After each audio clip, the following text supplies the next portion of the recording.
Hey guys, what's up? Welcome back to For StarCraft 2 Strategy. Today we're going to be taking a look at a Protoss strategy. Now in this particular strategy replay, our Protoss player is Tozar, and our Protoss opponent is Venji. So this is a Protoss versus Protoss strategy, and more specifically what we're going to be looking at today is what's known as the Korean 4-gate. Essentially this build consists of going for Warpgate tech as quickly as possible, getting a 10 Pylon and a 10 gateway as opposed to a 9 Pylon and a 12 gateway, which is typically a standard opener for Protoss. Now getting this earlier gateway is going to allow you to get a Cybernetics Core earlier, and that's going to allow you to start researching Warpgate quicker. And essentially what we're looking to do is warp in Zealots into our Protoss opponent's base really early in the game before they have their Warpgate research out and take out their economy, basically rendering them unable to produce any more structures or units. That's basically the general idea behind the strategy. So again, we're going with that 10 Pylon. We're going to follow that up with a 10 gateway. As soon as that Pylon warps in, we should have just enough minerals to do so, and as you can see, that is the case. We're going to go ahead and move out our probe into our opponent's base. You're going to be able to keep this probe inside their base for the remainder of the game if you are going for that fast Zealot pressure, which is something that this build allows you to do. Something to note too is that this is not technically an all-in build because of the options that you have. You will have an Assimilator up. You do have the option of continuously maintaining gas production and working on your economy, but if you are in the position where you decide that you want to go for this 4-gate pressure with fast Zealots, then that's something you can do as well. So you have the option of really going all in or pulling back, not playing as offensively, not playing as aggressively, and then going for more of a standard build. So again, we dropped this Assimilator at 13 supply. Now once it comes up, you do want to saturate it. Basically what we're going to be looking to do is just get 50 gas. Once you get 50 gas, you can start pulling your probes off of the line, because that's all we need to start researching our Warpgate tech, is that 50 gas and 50 minerals. So at that point you can pull them off, and you want to do so. In fact, this isn't really an option. If you are going for these fast Zealots, that's something you do want to do, because you are going to need the extra minerals from these probes as opposed to them gathering the vespene gas. So as soon as this Cybernetics Core comes up, we do want to start researching that Warpgate research. Thusly, we are going to be saving our Chrono Boost at this point, because we want to use as many as possible to get that Warpgate research out as quickly as we can. Now again, as I said earlier, you're going to be able to keep this probe inside of your opponent's base for the majority of this early push, because there's really nothing he can do about it. Even with a Zealot out, he's not going to be able to catch the probe as long as you maintain proper micro.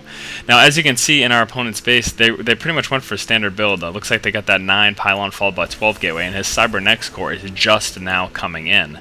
Now if you take a look at our base, our Warpgate research is 1/4 of the way finished right now. In fact, it's closer to 2/3 at this point. We are going to be dropping our additional 3 gateways at 19 supply, as you can see here. Again, with taking probes off of this Assimilator, it's going to provide us with those extra minerals necessary to get out this amount of warp gates early on in the game.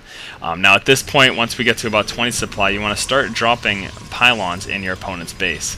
The ideal number that you're looking for is 4 Pylons, and you want to spread them out a little bit so that once your opponent does get a Zealot or a couple Stalkers out, they won't be able to kill off your Pylons before you're able to warp in units. And ideally what you're looking to do is concentrate these Pylons around the mineral line, because the main goal of this build is getting those Zealots into their mineral line and taking out their economy, and then from there taking out any important structures or units. But the main focus is taking out this economy. So as you can see, our Warpgate research has just finished, and because of all of our probes on this mineral line here, we do have enough to warp in our initial 4 Zealots, and that's exactly what we're going to do.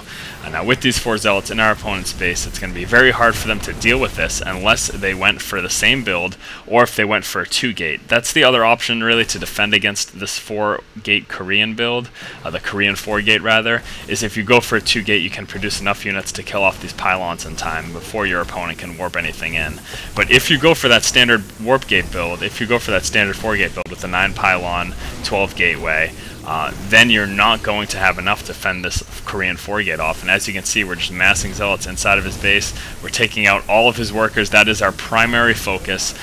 Don't worry so much. Now, you can chase the Stalkers around with a few Zealots, but you don't want to concentrate on them, because they're just going to be able to micro around you all day. But as you can see at this point, we have taken out all of his workers, and there's not much he can do. Again, he can micro us around all day, but if we just chase him with a few, it's going to make it hard for him to come back and focus down these ones that we're using to take take down his buildings. So again, guys, this has been the Korean 4-gate, really strong build, and I want to emphasize that this isn't an all-in strategy. What we specifically went for in this strategy replay was all-in. If this had failed, we would have been in a lot of trouble. But you don't necessarily have to go for this hard zealot pressure. That's just an option. If you decide you want to play more conservatively, then go ahead and pull back, put some probes back on your assimilator, start getting that gas, and you can start teching up and start playing a little more passively from that point. But again, if you're in your opponent's base, if you see that they're going for that standard build, if you see like a 9 pylon, 12 gateway, and that Cybernetics Core that's later than yours, which is going down at 15, then this is a strategy that you can utilize effectively. And again, drop those pylons around their mineral line. You're going to warp in those zealots right into their mineral patch and take out those workers and pretty much render them unable to do anything else. So we're going to go over that build order real quick here. Again, that was a 10 pylon, and then we followed that up with a 10 gateway. At 13, we got our assimilator. And as soon as that came up, we went ahead and saturated it. Again, you want to get just enough. You want to get about 50 vespene, and then you can pull them off of that assimilator. At 15 supply is when we dropped our Cybernetics Core. Now, as soon as that comes up, you do want to start. Do want to save up your energy on your Nexus so you can chrono boost that as soon as the Cybernetics Core comes up. Get that Warpgate tech as fast as possible. At 19 supply, you're going to be creating these 3 additional gateways. And then at 20 supply, that's when you want to start putting those pylons inside of your opponent's base, again concentrating on that mineral line, and 4 pylons, 3 to 4 pylons is ideally what you're looking to do. So once again, guys, this has been for StarCraft 2 strategy. If you guys like our videos and you like what we're doing, please do go ahead and subscribe to our channel. Keep watching and keep owning, guys. Now we're going to be pushing forward right now at this point. We do see that our Protoss Terran opponent is trying to push forward and engage. Unfortunately, it is way too much for him to handle. With our Colossi here on the board, we were able to just completely mop them up. And yeah, there you go. I mean,